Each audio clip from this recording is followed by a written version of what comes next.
بالله من الشيطان الرجيم. بسم الله الرحمن الرحيم.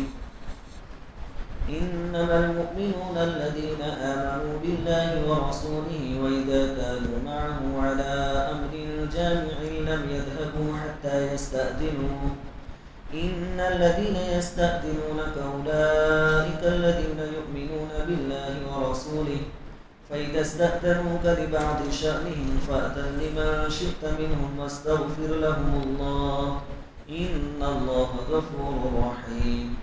لا تجعلوا دعاء الرسول بينكم كدعاء بعضكم بعضا قد يعلم الله الذين يتسللون منكم لواذا فليحذر الذين يخالفون عن أمره أن تصيبهم فتنة أو يصيبهم عذاب أليم.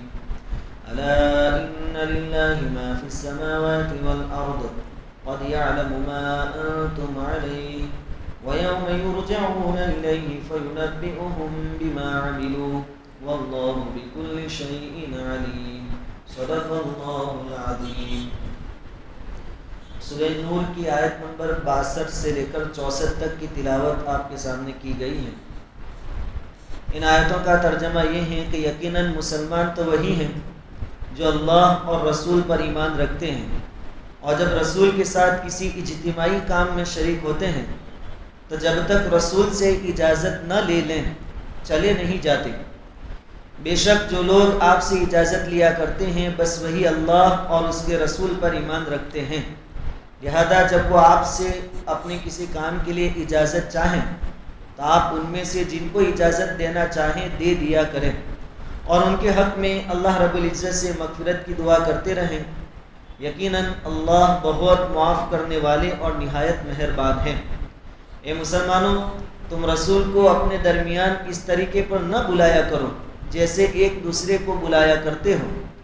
اللہ تم میں سے ان لوگوں کو خوب جانتے ہیں جو آنکھ بچا کر کھسک جاتے ہیں. لہذا جو لوگ اللہ کے حکم کی خلاف ورزی کرتے ہیں ان کو اس بات سے ڈرتے رہنا چاہیے کہ کہیں ان پر کوئی آفت آ پڑے یا ان پر دردناک عذاب آ جائے. خبردار ہو جاؤ، آسمان و زمین کی تمام ہی چیزیں اللہ ہی کی ہیں. تم جس حال میں بھی ہو اللہ کو وہ بھی معلوم ہے. جس دن وہ اللہ کی طرف لوٹائے جائیں گے اس دن اللہ ان کو وہ سب بتا دیں گے جو انہوں نے کیا ہے اور اللہ ہر چیز کو خوب جانتے ہیں. سورہ نور کی یہ آخری آیتیں آپ کے سامنے پڑھی گئی اور اس کا ترجمہ کیا گیا. پہلے تو گزشتہ کل ایک آیت آئی تھی وَالْقَوَاعِدُ مِنَ النِّسَاءِ اللَّاتِي لَا يَرْجُونَ نِكَاحًا، یعنی وہ عورتیں جو بڑی عمر کی ہو چکی، بوڑھی ہو گئی، اب ان کے سینے میں خواہشات نہیں ہیں، شادی کی امید بھی نہیں ہے اور اجنبی مردوں کو ان کی طرف کوئی رغبت بھی نہیں ہے. ایسی عورتوں کو اس بات کی اجازت دی گئی تھی کہ وہ اجنبیوں کے سامنے بھی اپنے جسم کے ان اعضاء کو کھول سکتی ہے جو محرم رشتہ داروں کے سامنے کھول سکتی ہے. دو باتیں ہیں، محرم غیر محرم. محرم وہ رشتہ دار ہیں جن سے پردہ نہیں ہے، غیر محرم وہ ہیں جن سے پردہ ہے. محرم میں وہ رشتہ دار آئیں گے جن سے زندگی میں کبھی بھی نکاح نہیں کر سکتے، ان کو محرم رشتہ دار کہتے ہیں. جیسے بہن کے لیے بھائی یہ محرم ہے تو بہن کبھی بھی اپنے بھائی کے ساتھ نکاح نہیں کر سکتی. ایسے جتنے بھی رشتے ہیں جن کے ساتھ رشتہ داری نہیں ہو سکتی، نکاح نہیں ہو سکتی، ان کو محرم کہتے ہیں. عورتوں کے لیے عام حکم یہ ہے کہ اجنبیوں اور غیر محرم سے تو پردہ ہے ہی ہے، چہرہ سب کچھ چھپانا ہے، لیکن اپنے جو محرم رشتہ دار ہے، باپ ہے، بھائی ہے، بیٹا ہے، سسر ہے، ایسے محرم رشتہ داروں کے سامنے اگر عورتیں اپنا چہرہ کھولنا چاہے تو کھول سکتی ہیں. گھروں میں ہاتھ یہاں تک کھولنا چاہے گتوں تک کھول سکتی ہیں. اسی طرح پنڈلیاں کسی ضرورت کی وجہ سے ایسے رشتہ داروں کے سامنے کھولی ہے تو ان کو اجازت ہے محرم رشتہ داروں کے سامنے. اسی طرح پیٹھ کا حصہ محرم رشتہ دار کے سامنے کسی ضروری کام کی وجہ سے کھولا ہے، مجبوری میں کھولا ہے، عذر کی وجہ سے کھولا ہے تو ان کے لیے جائز ہے، لیکن پیٹھ ہے، سینہ ہے، پنڈلیاں ہیں، ان کو تو بہرحال چھپانا ہی بہتر ہے، اپنے محرم سے بھی چھپا کر رکھیں، یہ بہتر ہے، ضرورت ہو تو الگ بات ہے۔ لیکن جو عورتیں بوڑھی ہو گئیں ان کے لیے محرموں کے سامنے تو ان کو کھولنے کی اجازت ہے ہی ہے، لیکن چونکہ بوڑھی ہو گئی، فتنے کا کوئی اندیشہ نہیں ہے، اس لیے ایسی بوڑھی عورتیں غیر محرموں کے سامنے بھی اتنے حصے کو کھولنا چاہے تو کھول سکتی، کیونکہ اب فتنے کا کوئی اندیشہ نہیں۔ اس کے باوجود اجازت تو دی قرآن نے، لیکن ساتھ میں قید لگائی، غیر متبرجین بزینہ، غیر متبرجات بزینہ، یہ کھولنے میں بھی اپنی زیب و زینت دکھلانا مقصود نہ ہو، اگر ایسی بات ہے تو پھر اجازت نہیں ملے گی۔ امام شافعی رحمۃ اللہ علیہ کا قول ہے لکل ساقط لاقط، ہر گری پڑی چیز کو اٹھانے والا کوئی نہ کوئی مل جاتا ہے، اور آج کے حالات میں ہم دیکھتے ہیں کہ بوڑھی عورتوں کے ساتھ بھی زیناکاری زبردستی کی جاتی ہے، تو آج کے دور کے حساب سے تو بوڑھی عورتیں اپنے حصے کو بھی جن کو کھولنے کی اجازت ملی ہے نہ کھولے، یہی بہتر ہے حالات کے حساب سے۔ یہ آیت گزشتہ کل پڑھی گئی تھی، جس کی تھوڑی وضاحت کرنی تھی وہ میں نے کر دی۔ آگے کیا بات ہے؟ 3 آیتیں آج آپ کے سامنے تلاوت کی گئی۔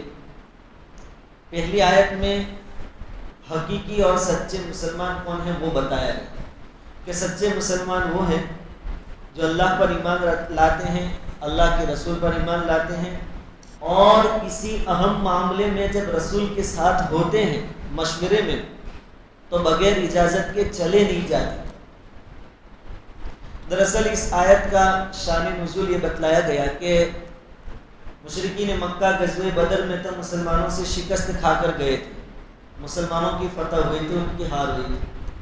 غزوہ احد میں مسلمانوں کو بھی نقصان ہوا، مشرکین کو بھی نقصان ہوا۔ اس کے بعد بھی مشرکین مکہ میں بے چینی بہت تھی کہ کسی طرح مسلمانوں کو مٹا دیا جائے، اگر یہ مدینہ میں پھلے پھولے تو ممکن ہے کل اٹھ کے ہمارے سے بدلہ لیں گے، ہمارے ساتھ لڑائی کریں گے۔ تو انہوں نے بہت بڑی پلاننگ کی اور بہت بڑا لشکر لے کر مدینہ پر حملے کا پلان بنایا۔ باہر سے مشرکین تھے، سن ہجری 5 کا واقعہ ہے، جس کو ہم لوگ غزوہ احزاب کہتے ہیں اور غزوہ خندق بھی کہتے ہیں، کیونکہ اس میں مشرکین سے حفاظت کی غرض سے خندق کھودی گئی تھی مدینہ میں۔ تو باہر سے مشرکین بہت بڑا لشکر، آس پاس کے عرب قبائل بھی ساتھ ہو گئے تھے، لشکر بہت بڑا تھا، ہتھیاروں کے ساتھ تھے، اور اندر سے منافقین نے مسلمانوں کو دھوکہ دیا تھا، تو دونوں طرف سے بے چینی کا عالم تھا۔ کئی دنوں سے مشرکین نے مسلمانوں کا محاصرہ کیا تھا، مسلمانوں کو گھیر لیا تھا۔ مشرکین اوپر کی جانب تھے، مسلمان نیچے کی جانب تھے، اوپر بھی دشمن اور اندر بھی دشمن۔ حضور صلی اللہ علیہ وسلم ان کے مقابلے کے لیے جب نکلے مدینہ کے اندر، تھوڑے دور جانا تھا، مدینہ میں ہی یہ جگہ تھا، تو منافقین شروع میں تو آپ کے ساتھ آئے، ہاں چلو ہم بھی آتے ہیں آپ کے ساتھ، کیونکہ منافق تو اپنے آپ کو مسلمان ظاہر کرتے تھے، لیکن راستے سے پھر بہانے شروع کر دیے، ان بیوتنا عورہ، ارے ہم سب کے سب تمہارے ساتھ چلے آئے، ہمارے گھر پر تو کوئی نہیں ہے، کوئی مرد نہیں ہے، جانا پڑے گا واپس۔ تو تھوڑے بہت راستے سے واپس ہو گئے، اور تھوڑے جو بچے کچے تھے وہ پیچھے رہ رہے تھے، آگے نہیں آتے تھے۔ حضور کو پتہ چلا کہ یہ بھی دھوکہ دینے پر تلے ہوئے ہیں، سامنے دشمن ہے۔ حضور صلی اللہ علیہ وسلم نے اس وقت صحابہ کرام کی ایک میٹنگ بلائی، مشورہ بلایا، مشورے کے لیے لوگوں کو جمع کیا۔ اب مشرکین سے کیسے حفاظت کی جائے اس کا مشورہ ہو رہا ہے۔ ایمرجنسی میٹنگ تھی، معاملہ بہت گمبھیر تھا، حضور نے سب کو بلایا، مشورہ چل رہا تھا۔ اس میں 2-4 صحابی ایسے بھی ہوں گے جن کو گھر پر واقعتاً بہت بڑا کام تھا، ان کے پاس کوئی قوی عذر تھا، کوئی بھاری بہانہ تھا، ضرورت تھی گھر جانے کی، تو انہوں نے حضور صلی اللہ علیہ وسلم سے اجازت چاہی گھر جانے کے لیے۔ اللہ تعالیٰ نے ان کے بارے میں فرمایا کہ جو لوگ اجازت مانگ رہے ہیں وہ سچے مسلمان ہیں، وہ تو بہت بڑا عذر ان کو درپیش ہے، اس لیے ایسے حالات میں وہ آپ کے پاس سے اجازت لے کر جا رہے ہیں، آپ کو مناسب لگے تو ان کو اجازت دے دو۔ لیکن اصل میں گنہگار وہ لوگ ہیں جو چپکے سے کھسک رہے ہیں، یعنی منافقین، راستے میں بہانے کر کے چلے گئے، جھوٹے بہانے کر کے، یا آپ ادھر ادھر دیکھ رہے تھے اور وہ ادھر سے کھسک لیے، کوئی ادھر سے چلا گیا، یہ لوگ اصل گنہگار ہیں۔ ورنہ آپ کے پاس آ کر جو اجازت لے رہے ہیں، آپ کو مناسب لگے تو آپ ان کو اجازت دو، وہ سچے مسلمان ہیں، ان کے بارے میں شک کرنے کی کوئی ضرورت نہیں ہے۔ تو یہاں پر مومنین اور سچے مسلمان اور سچے مومن کی نشانی بیان کی کہ جب ان کو کسی بڑے معاملے میں، محترم شان معاملے میں بلایا جاتا ہے تو وہ آتے ہیں، پہلے تو وہاں پہنچتے ہیں۔ حضور نے بلایا ایمرجنسی کہ سب آ جاؤ، مشورہ کرنا ہے، تو سب صحابہ کرام وہاں پہنچے۔ اس کے بعد جس کو بہت زیادہ عذر تھا، انہوں نے حضور سے اجازت چاہی کہ ہمیں اجازت دے، ہمیں جانا ضروری ہے۔ اللہ رب العزت نے حضور کی رہبری فرمائی کہ یہ تو سچے مسلمان ہیں، فَإِذَا اسْتَأْذَنُوكَ لِبَعْضِ شَأْنِهِمْ، کسی معاملے میں اجازت مانگتے ہیں تو فَأْذَن لِمَنْ شِئْتَ، آپ جس کو چاہیں اجازت دیں۔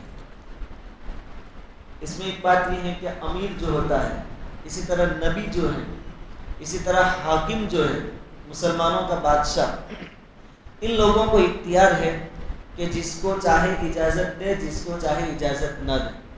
سامنے والے کو اس کے خلاف زبان کھولنے کی کوئی اجازت نہیں ہے۔ امیر اجازت دے تو بھی اس کی مرضی، نہ دے تو بھی اس کی مرضی، اس کی ثوابدید پر چھوڑا گیا ہے۔ امیر کے نزدیک اس وقت معاملہ کون سا اہم ہے، جس کے لیے جمع کیا گیا ہے وہ، یا جس کی وہ اجازت مانگ رہا ہے وہ۔ اس نے امیر کے حوالے کیا، نبی کے حوالے کیا، حاکم کے حوالے کیا کہ آپ کو مناسب لگے تو اجازت دیں، ورنہ کوئی حرج نہیں ہے کہ آپ اجازت نہ بھی دیں۔ دوسری بات، وَاسْتَغْفِرْ لَهُمُ اللَّهُ، آپ نے جس کو اجازت دی ان کے لیے اللہ سے توبہ استغفار بھی کریں۔ اللہ تعالیٰ اپنے نبی کو کہہ رہے ہیں۔ اور سوال یہ ہوتا ہے کہ جب اجازت لے کر گئے، بہت بڑا عذر تھا، بہت بھاری ضرورت تھی، اس لیے گئے، تو پھر ان کے لیے استغفار کرنے کی کیوں ضرورت پیش آئی؟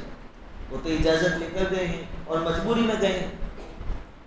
اس کے دو جواب۔ ایک جواب تو یہ کہ چاہے وہ کتنا بھی بڑا عذر تھا ان کا، کتنی بڑی مجبوری تھی، لیکن ظاہری اعتبار سے دیکھنے جائیں تو یہ اتنی اہم میٹنگ اور مجلس چھوڑ کر جا رہے ہیں، تو گویا ایک شکل ایسی بنتی ہے کہ گویا دین کے مقابلے میں دنیا کو ترجیح دے رہے ہیں، حالانکہ ایسا نہیں تھا۔ ایک شکل ظاہری ایسی بنتی ہے، اور بھلے ظاہری شکل ہے لیکن ہے نامناسب بات، ایک ایمان والا دین کے سامنے دنیا کو ترجیح دے۔ اس لیے اللہ تعالیٰ نے فرمایا کہ آپ اجازت دینا چاہیں تو دے دیں، لیکن ان کے لیے توبہ استغفار کریں، اللہ تعالیٰ ان کی اس کوتاہی کو معاف کر دے گا۔ دوسری بات کہ ایسا بھی ممکن ہے کہ اجازت لینے والا جس کو بہت بڑا عذر سمجھ رہا ہے، وہ اس کے ذہن کے اعتبار سے بڑا ہو، لیکن جس حالات کے لیے ان کو بلایا گیا ہے وہ اس کے عذر سے بھی بڑا عذر ہو، لیکن اجازت مانگنے والے نے اپنی مجبوری کو بڑا سمجھا، تو اس سے اجتہادی غلطی ہوئی، بھول ہوئی، اجتہادی غلطی ہوئی تو پھر اس پر توبہ ہونی چاہیے۔ اس لیے آپ ان کے لیے توبہ استغفار کریں۔ ان اللہ غفور رحیم، اللہ رب العزت معاف کرنے والا ہے۔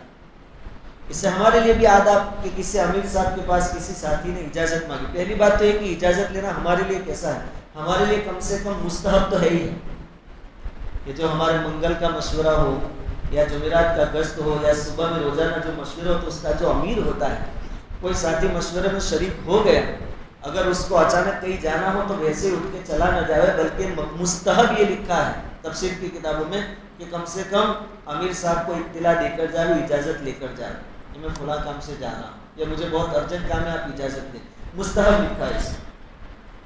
اور اگر کوئی مسلمانوں کا بادشاہ ہے، حاکم ہے، مسلم سلطنت ہے، مسلم حکومت ہے، یا نبی ہے، ایسے وقت میں تو اجازت لیے بغیر جانا جائز ہی نہیں، حرام، گناہ۔ اجازت مانگنے کے بعد بھی ملتی ہے تو ٹھیک، نہیں ملتی ہے تو آپ کو کوئی رائٹ اور حق نہیں ہے کہ آپ کچھ بولیں یا منہ بگاڑیں۔ اسی طرح اس وقت جو حضور نے بلایا تھا وہ معاملہ بہت گمبھیر تھا، خندق کھودنے کا اس وقت موقع تھا۔ حضور نے سب سے مشورہ کیا، حضرت سلمان فارسی رضی اللہ تعالیٰ عنہ کی رائے یہ تھی کہ حضور اپنی حفاظت کے لیے خندق کھودی جائے، حضور نے اس رائے کو پسند فرمایا اور خندق کھودا گیا۔ اس میں نبی کریم صلی اللہ علیہ وسلم خود بھی شامل تھے، آپ بھی کھود رہے تھے، آپ بھی مٹی اٹھا رہے تھے، آپ بھی کام میں لگے ہوئے تھے، تو اتنا اہم معاملہ ہو اس کے سامنے کوئی چھوٹا سا عذر لے کر جاوے، یہ مناسب نہیں ہے۔ بہت بڑا عذر ہو تو آپ جا سکتے ہیں، لیکن حضور کو فرمایا کہ معاملہ آپ کے حوالے، آپ اجازت دیں لیکن بعد میں استغفار کریں۔ آگے اللہ رب العزت کچھ آداب بتا رہے ہیں ایمان والوں کو، لا تجعلوا دعاء الرسول بینکم کدعاء بعضکم بعضا۔ اچھا آگے جو آیت پڑھی گئی اس میں تو یہ بات معلوم ہوتی ہے کہ حضور کی خدمت میں جب بھی صحابی جاویں تو ان کے لیے جب بھی جانا ہو مجلس سے اجازت لینا ضروری ہے، لیکن ہم روایت پڑھتے ہیں، بہت ساری روایتیں ایسی ہیں کہ بہت سارے صحابہ بغیر اجازت کے بھی چلے جاتے تھے، تو پھر وہ کوئی غلط کام کرتے تھے۔ یہاں تو بتایا گیا کہ اجازت کے بغیر نہیں جانا، تو اس کا جواب یہ ہے کہ ہر ایک مجلس کے بارے میں یہ حکم نہیں ہے۔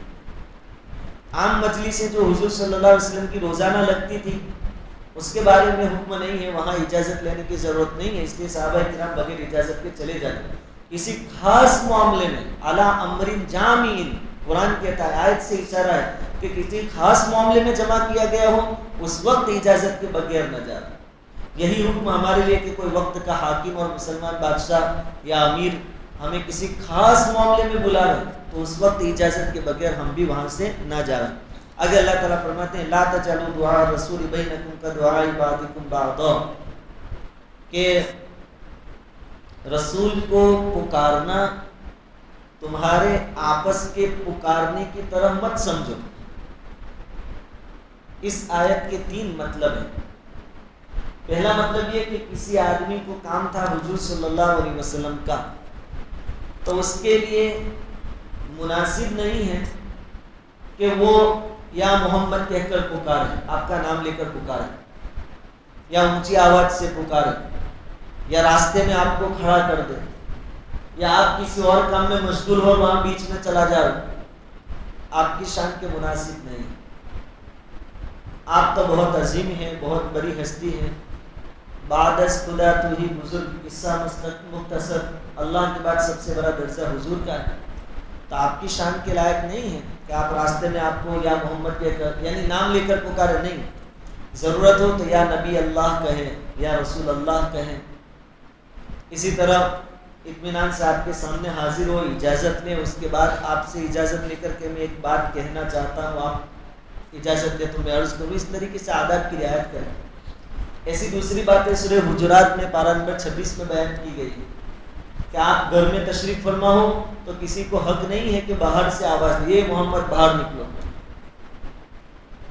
اور جب آپ سے بات کریں تو آواز بلند کریں، یہ بھی آپ کی تعظیم کے خلاف ہے۔ اطمینان سے آداب کی رعایت کرتے ہوئے حضور کو پکاریں، اچھے لقب سے پکاریں، نام لے کر نہ پکاریں۔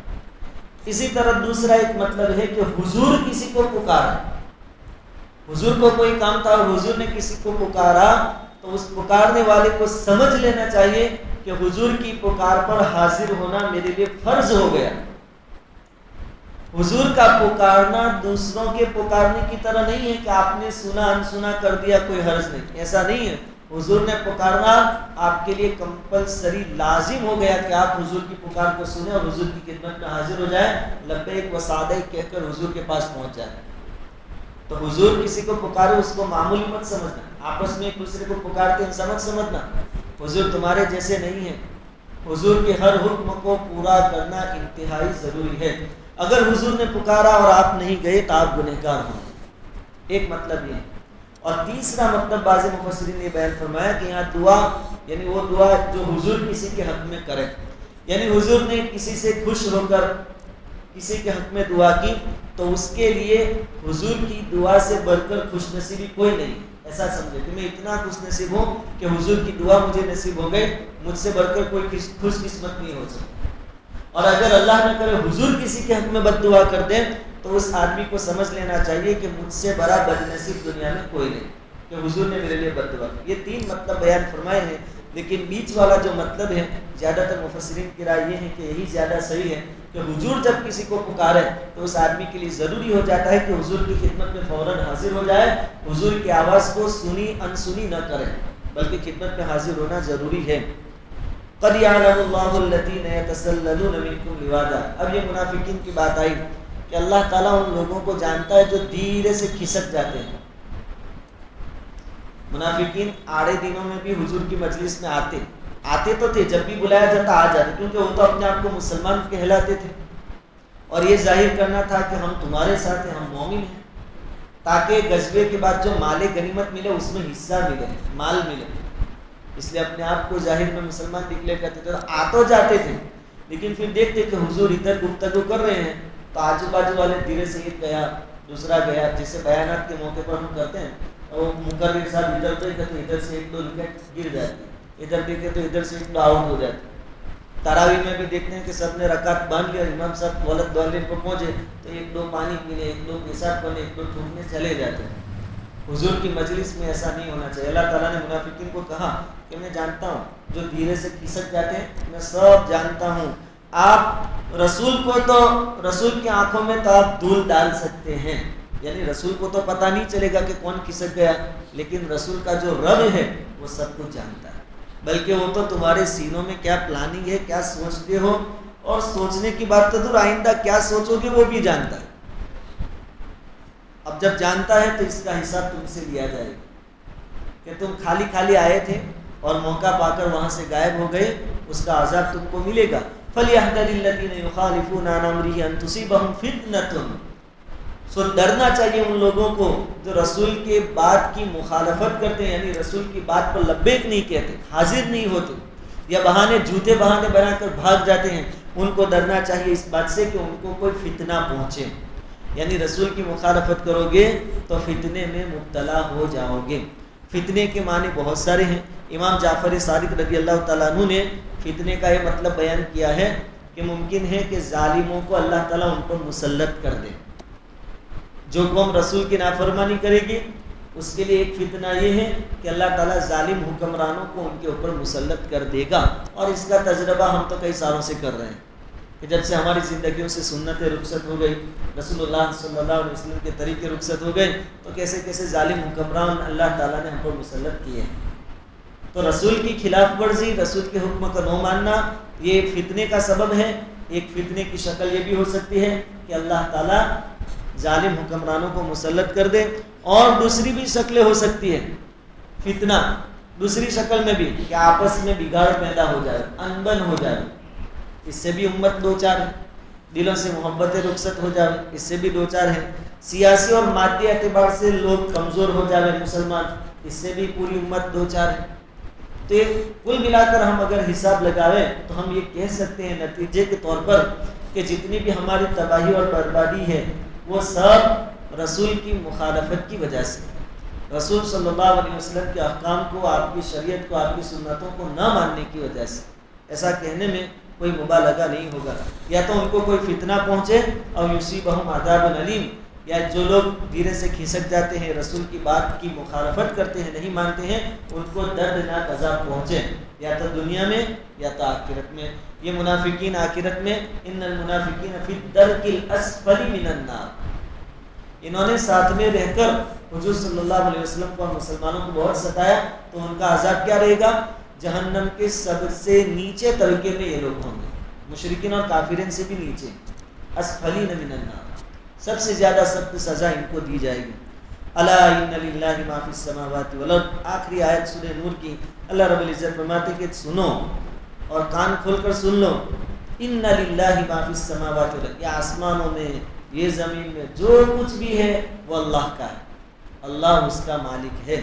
قد یعلم ما انتم علیہ، تم جس پوزیشن میں ہو، جس حال میں ہو، اللہ اس کو جانتا ہے، تمہاری ارادوں کو بھی جانتا ہے، تمہاری پلاننگ کو بھی جانتا ہے، تمہاری باتوں کو بھی سنتا ہے۔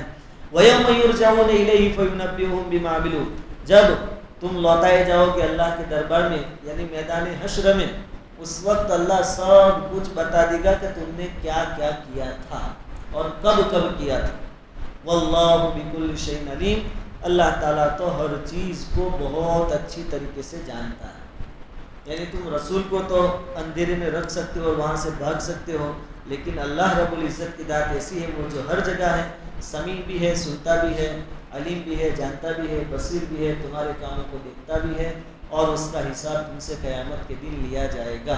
یہاں پر سورہ نور ختم ہوتی ہے۔ یہ جو آخری رکوع تھا اس کا خلاصہ یہ ہے کہ اس رکوع میں اللہ تعالیٰ نے اوریجنل اور سچے مومنین کا تعارف کروایا کہ سچے مومن وہ ہیں کہ جب بھی رسول ان کو بلاتے ہیں کسی اہم مسئلے میں تو سب کام کاج چھوڑ کر جاتے ہیں. پھر انسان ہے، کوئی ضرورت پیش آئی، سخت عذر ہے تو اجازت لے کر جاتے ہیں، بغیر اجازت کے نہیں جاتے. اور پھر حضور کے حوالے مسئلہ کیا کہ آپ چاہے تو اجازت دے دیں، نہ چاہے تو نہ دیں. اور جو لوگ جا رہے ہیں اجازت لے کر، ان کے حق میں توبہ استغفار کریں، اللہ تعالیٰ معاف کر دے گا. پھر آداب سکھائے کہ رسول کو اپنے جیسا آدمی مت سمجھنا، رسول تو بہت بڑے ہیں، ان کی تعظیم مسلمانوں کے لیے ضروری ہے. آج بھی جو کوئی مدینہ جاوے تو حضور اپنی قبر میں زندہ ہے. ہمارا یہ عقیدہ ہے، حضور زندہ ہے. مسجد نبوی میں آپ زور سے بول نہیں سکتے، آپ کہا لگا کر ہنس نہیں سکتے، اونچے آواز سے باتیں نہیں کر سکتے. حالانکہ وہاں دیکھا جاتا ہے زیارت کے لیے وہ کچھ راستے بند کر دیتے ہیں، اسٹیپ بائی اسٹیپ سب کو جانے دیتے ہیں. وہاں لوگ اتنے زور زور سے چلاتے ہیں، وہاں زور سے چلانا حضور کو تکلیف دینے کے برابر ہے. حضور کی شان میں گستاخی ہے.